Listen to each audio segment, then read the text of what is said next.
price is where the EV story becomes tricky.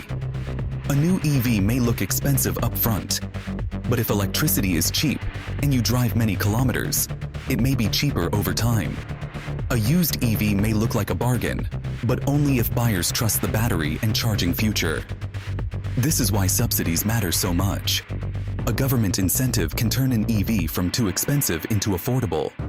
But when the subsidy disappears, demand can fall and residual values can adjust. That is not just politics. That is money. It affects monthly payments, leases, dealer inventory, finance companies, and second-hand buyers. The buyer sees a discount. The investor sees margin pressure. The leasing company sees residual value risk. The manufacturer sees a volume target. The government sees climate policy. Everyone is looking at the same car, but each person owns a different risk. Now look at the industry fight. BYD has become one of the most important names in the global car market because it has attacked the problem from the cost side. Batteries, scale, vertical integration, software features, and fast model launches. When BYD cuts prices, it does not only pressure Tesla, it pressures Volkswagen, Toyota, Ford, Hyundai, Renault, and almost everyone else. For buyers, this can look wonderful. More features for less money. But for existing owners, price cuts can hurt.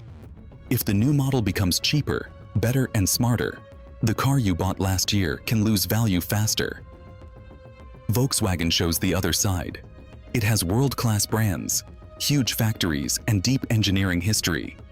But the EV transition demands software, battery economics, cost discipline, and China competitiveness at the same time.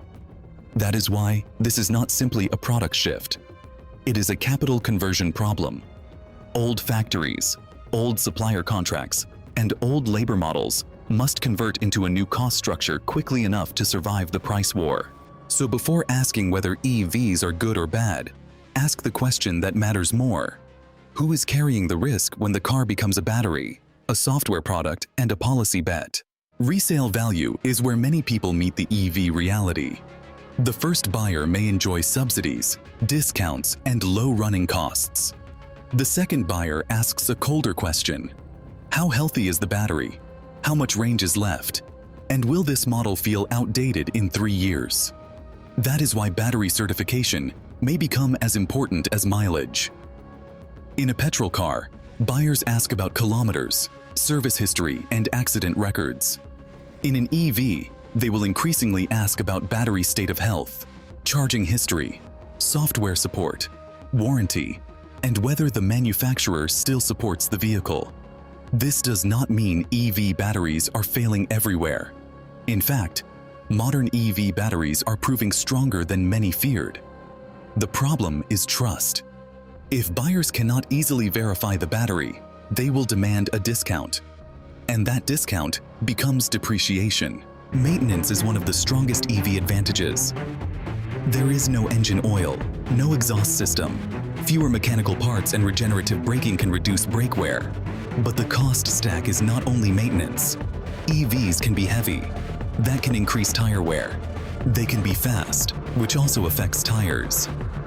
Collision repair can be expensive when sensors, battery protection structures, aluminum panels, cameras, and calibration are involved.